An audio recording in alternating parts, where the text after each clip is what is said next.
अमरावती विधान परिषद निवडणुकीत उमेदवारी अर्जावरील आक्षेपांच्या सुनावणीमध्ये विप्लव बाजोरिया यांचा उमेदवारी अर्ज बाद करण्यात आला।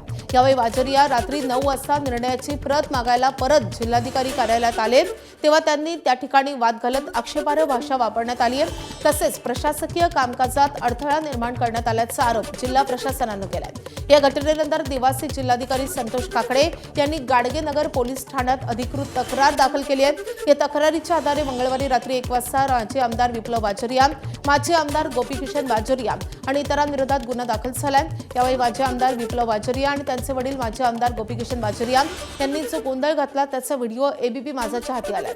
जिल्हाधिकारी कार्यालयातील अधिकारी बाजोरिया यांना अपशब्द वापरू नका असं बोलत होते, पण बाजोरिया ऐकायच्या मनस्थितीत नव्हते।